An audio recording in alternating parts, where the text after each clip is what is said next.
El mayor dolor de Nicolás Maduro es la traición e infidelidad de su esposa con otro hombre. ¿Qué hay de cierto en estos rumores? ¿Quién es el hombre señalado? ¿Y cómo habría impactado todo en sus decisiones y en su entorno más cercano? En este video exploramos las versiones, las dudas y los silencios que nadie se atreve a explicar. Si quieres descubrir cada detalle y formarte tu propia opinión. Comenta 1. Y quédate hasta el final. Mientras el mundo mira los movimientos geopolíticos que han llevado al líder venezolano Nicolás Maduro a la cúspide, y más recientemente a la caída de su influencia, los rumores que circulan sobre su vida privada han captado la atención de muchos. Más allá de las acusaciones penales, los juicios internacionales y las batallas políticas, existe una narrativa que ha prendido la chispa de la curiosidad popular. ¿Qué hay detrás de los rumores sobre la relación entre Maduro y su esposa, Cilia Flores? Aunque no existen evidencias verificadas por medios serios de una infidelidad o traición conyugal, y es crucial subrayarlo con responsabilidad, en foros, redes sociales y conversaciones populares circulan historias no confirmadas sobre tensiones, distanciamientos y versiones contradictorias que algunos usuarios han tomado como metáfora de traición emocional. Estos relatos se alimentan del inmenso escrutinio que rodea a figuras de poder, y de la fascinación del público por las vidas privadas de quienes están en la cima. La esposa de Maduro, Cilia Flores, ha sido tradicionalmente descrita como un pilar político y jurídico de la revolución chavista, ocupando posiciones de poder e influencia mucho antes de que ellos se casaran, incluso siendo pieza clave en decisiones y estrategias dentro del Estado venezolano. En este contexto, las especulaciones sobre una supuesta traición, que no han sido confirmadas, se han convertido en una narrativa simbólica para muchos. Un líder que enfrenta derrotas en todos los frentes, político, internacional, familiar, y cuya imagen de invulnerabilidad se fractura ante rumores de deslealtad personal. Es importante entender por qué estas narrativas se vuelven virales. Historias de amor y traición siempre han capturado la imaginación pública, porque apelan a emociones universales: confianza, lealtad, vulnerabilidad. Cuando estos elementos se colocan junto a un personaje polémico y polarizador, el dramatismo aumenta y los rumores se propagan, incluso sin fuentes verificables. Tal vez el verdadero dolor de Maduro no sea una infidelidad literal, sino la percepción de una red de traiciones, políticas, militares, personales, que contribuyeron a su declive y que, en la imaginación colectiva, se han encarnado en este relato íntimo que muchos comparten y comentan en redes. Si quieres seguir explorando esta historia, sus orígenes, cómo surgieron estos rumores y qué impacto tienen en la percepción pública, quédate con nosotros. Y si sientes curiosidad por cada detalle de esta versión, aunque sea solo en el terreno de la especulación popular, deja tu comentario con 1 y no te pierdas el siguiente segmento del video. El relato avanza hacia atrás en el tiempo. Cuando el nombre de Nicolás Maduro comenzó a resonar con fuerza en la política venezolana, mucho antes de que los rumores y las controversias personales ocuparan titulares. Fue a finales de los años 90, en Caracas, cuando aquel conductor de autobús del metro, de verbo áspero pero constante, empezó a ser visto como algo más que un militante disciplinado. En los pasillos sindicales se comentaba su capacidad para escuchar durante horas, y luego resumir en una frase lo que otros no sabían expresar. Esa cualidad, casi invisible entonces, sería una de las primeras señales de su ascenso. El verdadero punto de inflexión llegó con la victoria electoral de Hugo Chávez en 1998. En ese nuevo escenario, Nicolás Maduro encontró un espacio para crecer. Entre 1999 y 2005, su presencia se volvió habitual en la Asamblea Nacional, donde su tono directo contrastaba con el lenguaje técnico de muchos diputados. No era el más brillante en lo académico, pero sí uno de los más leales. Y en política esa lealtad suele pagarse caro, o muy bien. Quienes lo rodeaban recuerdan cómo, tras las sesiones, se quedaba conversando en los corredores, tejiendo relaciones que más tarde resultarían decisivas. El año 2006 marcó otro hito, su nombramiento como ministro de Relaciones Exteriores. Desde entonces, su figura empezó a cruzar fronteras. La Habana, Buenos Aires, Teherán, Moscú. Su agenda se llenó de viajes que lo proyectaron internacionalmente. En cada visita repetía el mismo libreto, afinándolo con el tiempo hasta convertirlo en una marca personal. Diplomáticos veteranos notaron algo curioso.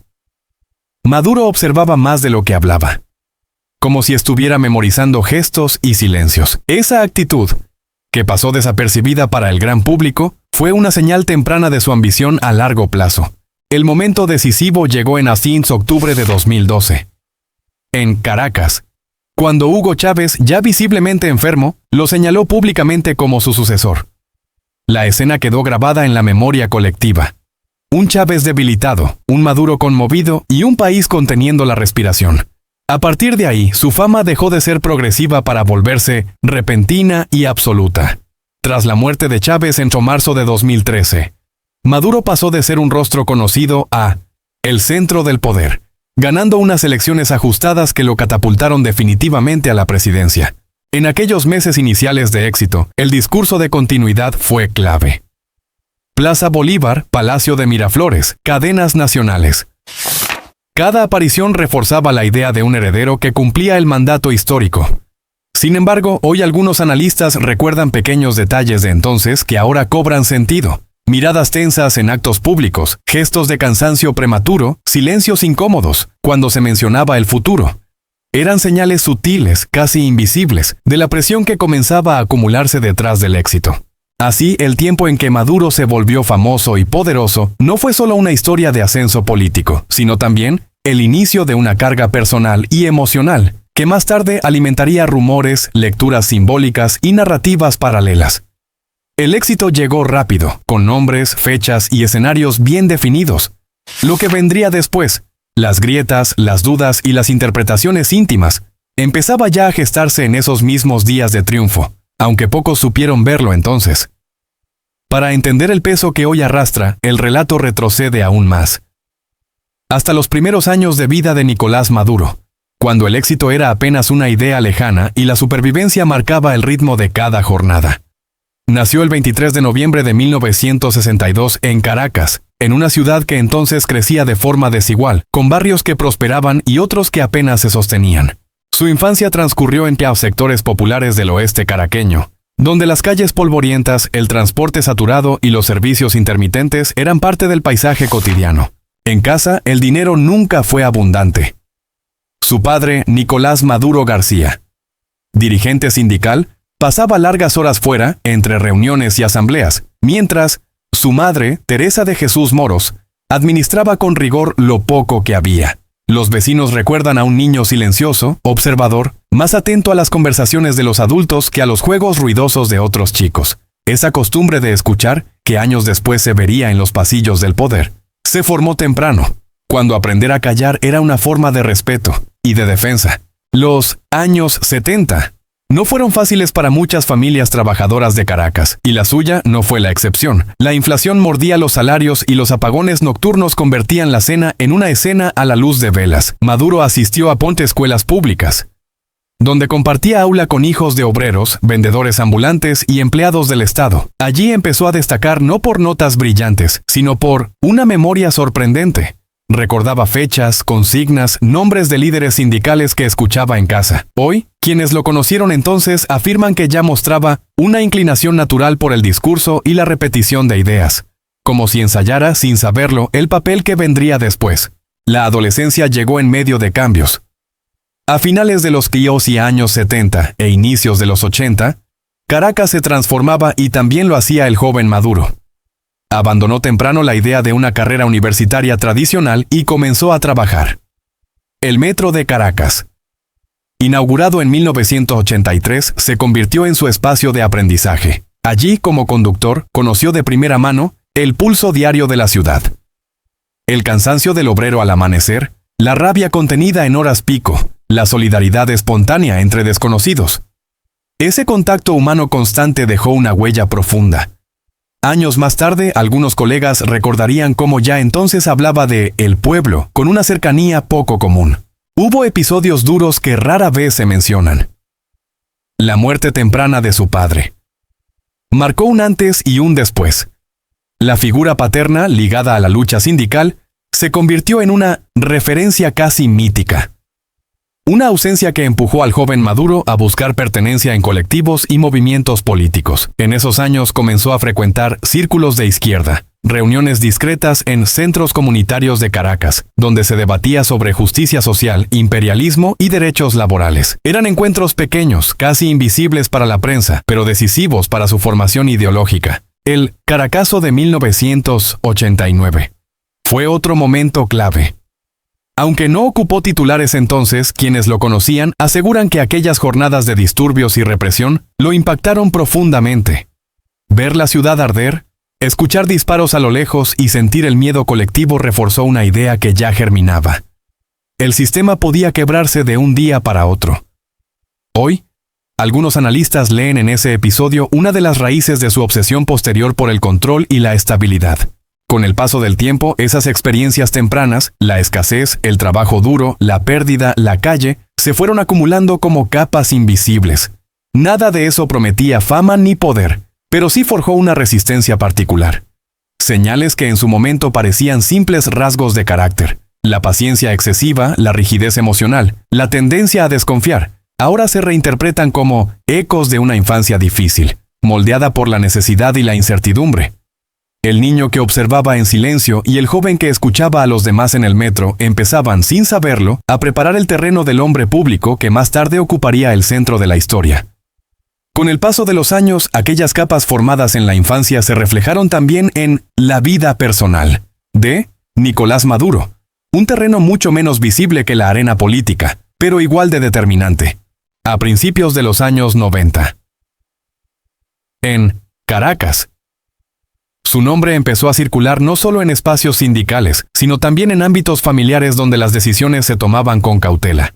Quienes lo conocieron entonces describen un hombre reservado, poco dado a la exposición íntima, incluso entre amigos cercanos. La figura de sus padres siguió pesando con los años. La ausencia temprana del padre, sindicalista y referente moral, se convirtió en una presencia simbólica, que Maduro evocaba en conversaciones privadas, especialmente cuando hablaba de disciplina y lealtad. De su madre heredó una austeridad estricta y una manera meticulosa de administrar recursos, rasgos que muchos creen reconocer más tarde en su estilo cotidiano. Horarios rígidos, rutinas invariables, una necesidad constante de control del entorno. Son detalles pequeños, cómo ordena una mesa, cómo repite una consigna, que hoy algunos reinterpretan como herencias silenciosas del hogar. En 1992, su vida dio un giro decisivo con su matrimonio con Cilia Flores, entonces una abogada en ascenso dentro de los círculos políticos de izquierda. La relación se forjó en un contexto de militancia compartida, reuniones nocturnas y proyectos comunes. Caracas fue el escenario de ese vínculo que, con el tiempo, se transformaría en una alianza personal y política. Desde el inicio, quienes los trataron de cerca percibieron una dinámica particular. Ella más jurídica y estratégica. Él más discursivo y organizador. Esa complementariedad marcó la intimidad del hogar, donde las conversaciones raramente se alejaban de la política. No hubo hijos biológicos, fruto de esa unión. Un dato que durante años pasó casi desapercibido, pero que hoy despierta lecturas diversas. En un entorno latinoamericano donde la paternidad suele ocupar un lugar central, la ausencia de descendencia directa generó silencios y preguntas nunca formuladas en público. En privado, algunos allegados recuerdan comentarios sueltos, miradas esquivas cuando surgía el tema, y una dedicación aún mayor a proyectos colectivos y a la figura simbólica del pueblo como familia ampliada. La vida cotidiana del matrimonio, especialmente entre 2006 y 2012, cuando los compromisos internacionales se multiplicaron, se volvió fragmentada. Viajes constantes, agendas paralelas y residencias oficiales marcaron un ritmo que dejaba poco espacio para la intimidad tradicional. En Miraflores, según antiguos funcionarios, las cenas eran breves y formales, los encuentros más funcionales que afectivos. Son escenas que en su momento parecían normales dentro del poder, pero que hoy algunos observadores señalan como señales tempranas de distancia emocional. Aún así, Maduro mantuvo un vínculo estrecho con familiares cercanos, primos y parientes del círculo materno, a quienes visitaba en momentos de crisis. Esos encuentros, lejos de cámaras, servían como refugio. Allí se hablaba poco de cargos y mucho de recuerdos, el barrio, los años del metro, las ausencias. Esa dualidad, el líder público y el hombre que vuelve a lo íntimo, se mantuvo incluso después de llegar a la presidencia en 2013. Con el poder absoluto llegaron también nuevas tensiones. El escrutinio constante hizo que cada gesto familiar se interpretara como un mensaje político. Apariciones conjuntas en actos oficiales contrastaban con largos periodos de silencio mediático sobre la vida privada. Analistas actuales sostienen que esa separación entre lo público y lo personal no fue casual, sino una estrategia de protección. Blindar el núcleo íntimo frente a un entorno cada vez más hostil. Mirando atrás, los detalles que antes pasaron inadvertidos, la falta de hijos, la rigidez doméstica, la centralidad de la pareja como proyecto político, adquieren otra luz. No revelan escándalos ni certezas ocultas, pero sí un retrato humano complejo, marcado por pérdidas tempranas, elecciones conscientes y una manera particular de entender la familia. Es en ese espacio, entre el recuerdo de los padres y la construcción de una vida sin descendencia directa, donde se fue modelando una personalidad que buscó en el poder y en la lealtad política. Una forma de continuidad. Quizá para llenar vacíos que se arrastraban desde mucho antes. Con ese trasfondo íntimo marcado por silencios y tensiones, el foco se desplaza ahora hacia la salud actual. De Nicolás Maduro. Un tema que desde hace años despierta preguntas tanto dentro como fuera de Venezuela. Desde 2018, en Caracas, comenzaron a notarse pequeños cambios en sus apariciones públicas, discursos más breves, pausas inesperadas, una respiración entrecortada al final de actos que antes dominaba sin esfuerzo. En su momento se atribuyó al cansancio de la agenda. Hoy esos detalles se reevalúan con otra mirada. Durante 2019 y 2020, en medio de una presión internacional creciente y una agenda de crisis permanente, algunos observadores señalaron fluctuaciones visibles de peso y una rigidez corporal poco habitual. En cadenas televisivas desde Miraflores, su tono de voz parecía oscilar entre la energía forzada y la fatiga contenida. Médicos consultados por la prensa, sin acceso directo ni diagnósticos oficiales, hablaron entonces de estrés crónico. Una condición frecuente en líderes sometidos a tensión prolongada, capaz de afectar el sueño, la concentración y el sistema cardiovascular. El sí año 2021 aportó nuevas señales. En actos realizados en La Guaira y Maracay, cámaras captaron gestos de incomodidad, manos que buscaban apoyo en el atril y miradas perdidas durante segundos. Ningún parte médico fue difundido, pero el hermetismo alimentó especulaciones. Voceros oficiales insistieron en que gozaba de plena salud, mientras su círculo cercano reducía discretamente la duración de eventos y priorizaba apariciones controladas. En 2022, tras viajes al exterior, especialmente a La Habana, destino habitual para chequeos médicos de líderes aliados, Maduro reapareció con un semblante más descansado, aunque con rutinas claramente ajustadas. Se observó un mayor uso de teleprompter, pausas programadas y un equipo médico presente en desplazamientos largos. Son medidas comunes, pero que hoy se interpretan como sulpicia, protocolos preventivos. Ante posibles episodios de agotamiento o descompensación, la fatiga acumulada parece ser el hilo conductor. Fuentes diplomáticas señalan que duerme pocas horas y mantiene reuniones nocturnas, un hábito arraigado desde sus años de militancia. Ese patrón, sostenido durante décadas, suele pasar factura con el tiempo. A ello se suman episodios de pontensión muscular y rigidez cervical, visibles en imágenes recientes cuando gira el cuello con cautela o evita movimientos bruscos. En 2023 y 2024, el control del mensaje se volvió aún más evidente. Los discursos se estructuran en bloques cortos, los traslados en trayectos reducidos. En actos en Caracas y Post-Valencia, se le vio beber agua con frecuencia y alternar momentos de firmeza con silencios medidos. Analistas de comunicación política interpretan estas señales como parte de una estrategia para administrar energía y minimizar riesgos en público. Nada de esto equivale a un diagnóstico concluyente. No existen informes médicos oficiales que confirmen enfermedades graves. Sin embargo, la suma de indicios, cansancio, ajustes de agenda, viajes médicos, cambios en la puesta en escena, dibuja el retrato de un líder que gestiona cuidadosamente su estado físico. En retrospectiva, gestos del pasado que parecían simples excentricidades, el ritmo irregular del habla, la necesidad de apoyarse en el atril, hoy se leen como avisos tempranos de una salud sometida a presión constante. Así, la salud de Maduro en el presente se percibe como un equilibrio delicado entre resistencia y desgaste. Un cuerpo que sostiene el peso de años de confrontación, vigilado de cerca y protegido por protocolos discretos, mientras el escenario público exige fortaleza permanente. Los signos están ahí, dispersos en fechas, lugares y gestos. Comprenderlos requiere mirar más allá de las declaraciones oficiales y observar lo que el cuerpo dice cuando el discurso calla. Ese desgaste físico y emocional se inscribe dentro de una trayectoria vital más amplia, una vida que, vista en conjunto, revela patrones que solo ahora empiezan a comprenderse. La biografía de Nicolás Maduro no avanza en línea recta. Se compone de ciclos de adaptación, de momentos en los que el entorno lo empuja a reinventarse para sobrevivir, tras consolidarse en el poder a partir de 2003.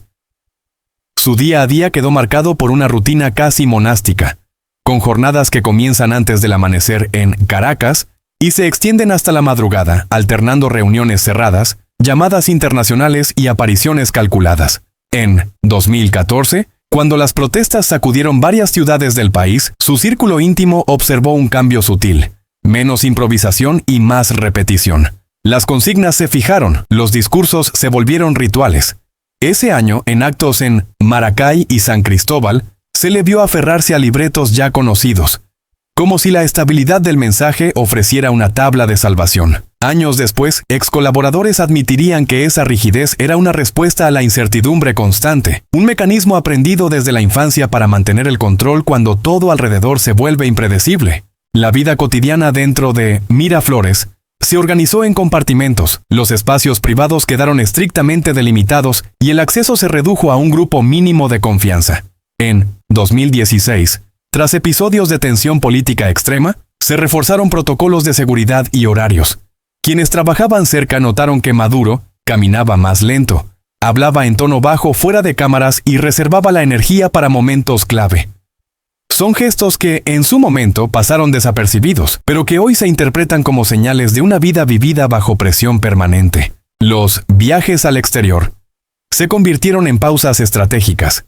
La Habana, Moscú y Ankara no fueron solo destinos diplomáticos, sino también espacios de respiro. En hoteles discretos y residencias oficiales, el líder venezolano reducía el ritmo, mantenía encuentros limitados y se aislaba durante horas. Diplomáticos que coincidieron con él en Sinos 2018 y 2019. Recuerdan silencios prolongados y una mirada ausente en cenas oficiales, como si la mente estuviera siempre en otro lugar.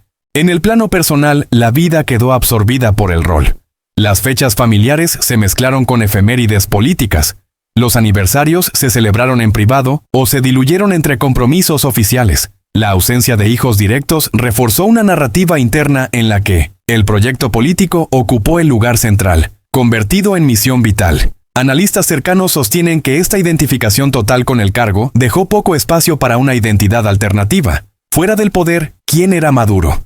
Con el paso del tiempo, ciertos episodios del pasado adquirieron un significado nuevo. Las pérdidas tempranas. La vida de trabajo duro, la militancia disciplinada, la lealtad como valor supremo. Todo parece confluir en una biografía donde la supervivencia precede al bienestar. En Osondo 2020, durante la pandemia, ese patrón se acentuó. El aislamiento global coincidió con un encierro personal aún mayor, visible en comparecencias esporádicas y en un lenguaje corporal más contenido. La vida de Maduro, entendida como un continuo, muestra a un hombre que avanzó, resistiendo más que disfrutando, acumulando responsabilidades sin desprenderse de ellas. Los signos que hoy se leen como desgaste, la fatiga, la rigidez, el control extremo, fueron durante años herramientas para sostenerse, y aunque el relato público insiste en la fortaleza, la suma de tiempos, lugares y gestos revela una existencia tensionada, moldeada por la necesidad de mantenerse en pie en medio de tormentas sucesivas. Ese recorrido vital no se explica por un solo episodio ni por una sola etapa.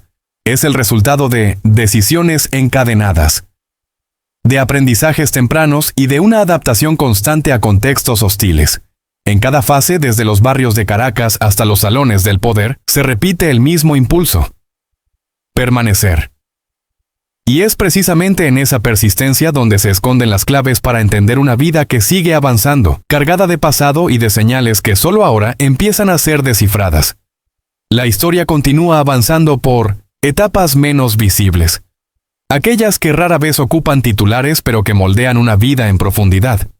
Tras años de resistencia y adaptación, Nicolás Maduro entró en una fase en la que el tiempo comenzó a adquirir otro peso. Entre 2017 y 2019, con Caracas convertida en epicentro de tensiones internas y externas, su rutina se reorganizó alrededor de micromomentos, reuniones breves, pausas calculadas, silencios que decían tanto como los discursos.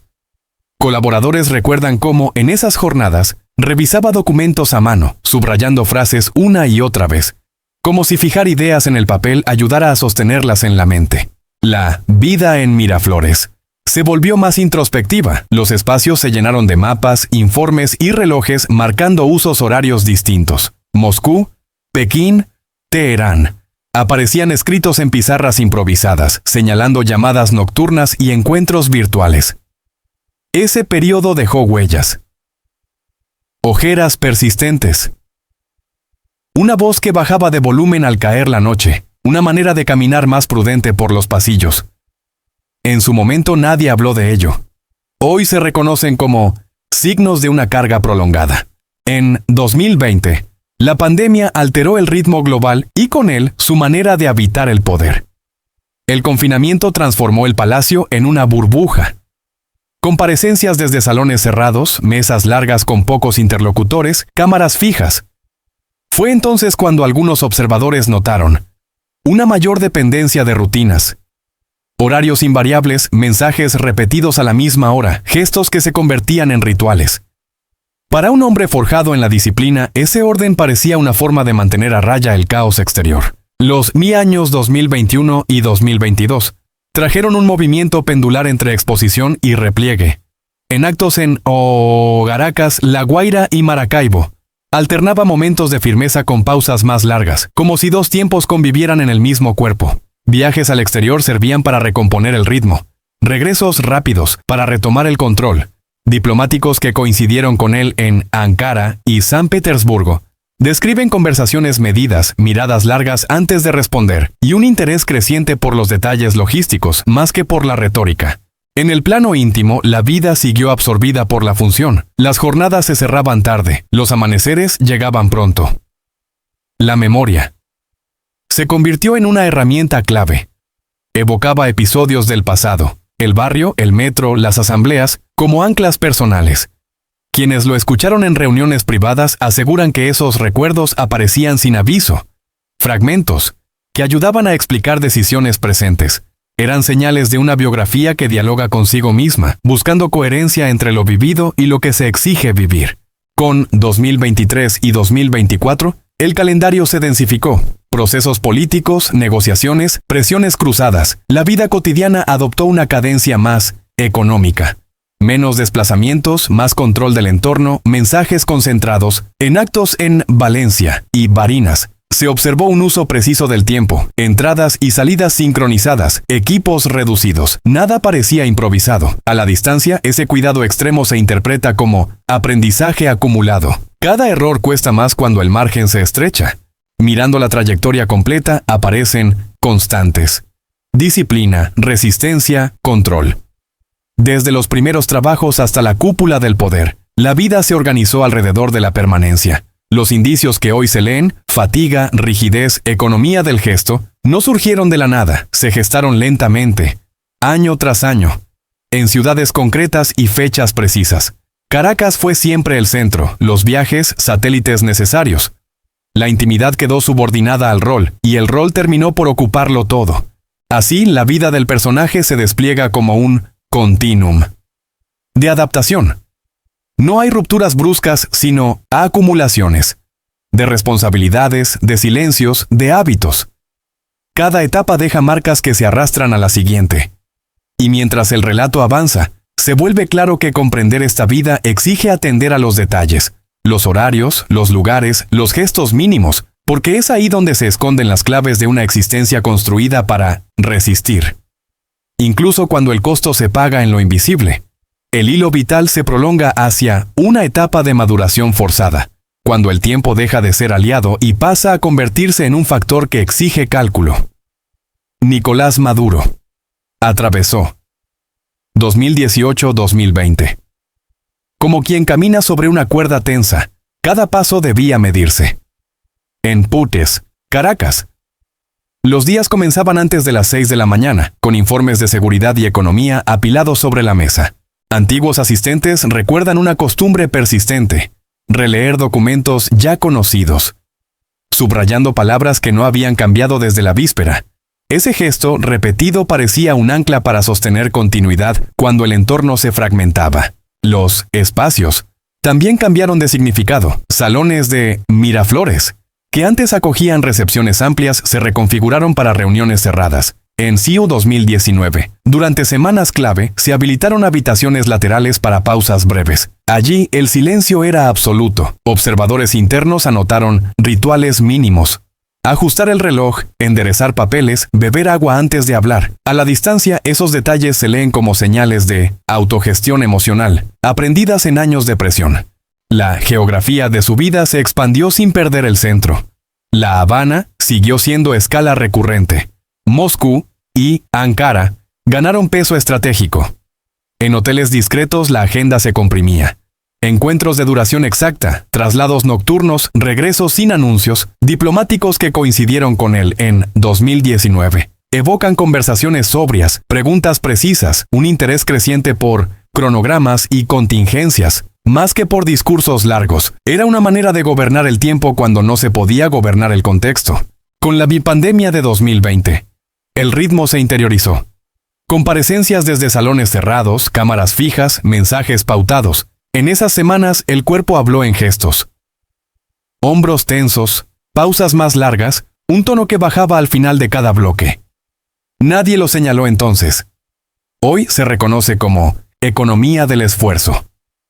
El encierro global coincidió con un repliegue personal que reforzó hábitos de control. Horarios rígidos, rutas cortas, equipos mínimos. Entre 2021 y 2022, la vida osciló entre exposición y repliegue. Actos en Caracas, La Guaira y Maracaibo alternaron energía contenida con silencios calculados, regresos rápidos del exterior, estancias breves. En reuniones privadas surgían recuerdos fragmentarios. El barrio, el metro, la voz del padre, como si el pasado ofreciera referencias estables. Esos destellos antes inadvertidos hoy se interpretan como mecanismos de coherencia. Unir lo vivido con lo exigido. El post-calendario de 2023-2024 densificó la rutina, negociaciones, procesos, presiones cruzadas. La vida cotidiana adoptó una cadencia eficiente. Menos desplazamientos, más preparación previa, mensajes concentrados en Valencia y Barinas. Las entradas y salidas se sincronizaron al minuto. Nada parecía casual. Ese cuidado extremo no surgió de la nada, fue aprendizaje acumulado, tras años en los que cada desliz tuvo costo. Mirada en conjunto, la vida se muestra como acumulación de hábitos. Disciplina, repetición, control. Desde el trabajo temprano hasta la cúspide, el impulso fue permanecer. Los signos actuales, fatiga contenida, rigidez del gesto, economía del movimiento, se gestaron lentamente, año tras año, en lugares concretos y fechas precisas. Caracas siempre fue el centro, los viajes, órbitas necesarias, la intimidad quedó subordinada al rol, y el rol terminó por ocuparlo todo. La biografía así no presenta rupturas súbitas, sino sedimentos. Cada etapa deja marcas que se trasladan a la siguiente. Comprender esta vida exige atender a los detalles, horarios, mapas, pausas, silencios. Es ahí donde se insinúan las claves de una existencia construida para resistir, mientras el relato continúa desplegándose, sin clausuras, siguiendo el pulso de un tiempo que no se detiene. El trayecto vital se adentra ahora en una fase de gestión del desgaste, cuando la experiencia pesa tanto como la ambición. A partir de 2024, en Caracas, la vida diaria se organizó alrededor de ventanas de tiempo, cada vez más precisas. Los amaneceres comenzaban con reportes cruzados y mapas de situación. Las noches cerraban con llamadas breves, casi cronometradas. Antiguos colaboradores describen un hábito nuevo. Anotar a mano. 2 o 3 palabras clave antes de cada intervención, no como guión, sino como recordatorio del eje que no debía perderse. En Miraflores, ciertos espacios cambiaron de función. Salones históricos quedaron reservados para encuentros cortos. Pasillos laterales se habilitaron para pausas silenciosas. En enero de 2024, durante actos en Caracas y Guarenas, se observó una logística milimétrica. Entradas por puertas secundarias, salidas sin saludo prolongado, equipos reducidos. Son detalles que, vistos hoy, revelan una vida ajustada al ahorro de energía y a la previsión del imprevisto. La agenda exterior mantuvo su ritmo selectivo. La Habana siguió siendo una escala clave. Moscú y Ankara conservaron peso estratégico. En encuentros de mediados de 2024, diplomáticos recuerdan conversaciones enfocadas en secuencias. ¿Qué va primero? ¿Qué puede esperar? Más que en declaraciones. Esa forma de ordenar el mundo por pasos es coherente con una biografía que aprendió temprano a priorizar para resistir. En el plano humano, la vida se sostuvo sobre rutinas de confianza. Círculos estrechos, horarios fijos, trayectos conocidos. Las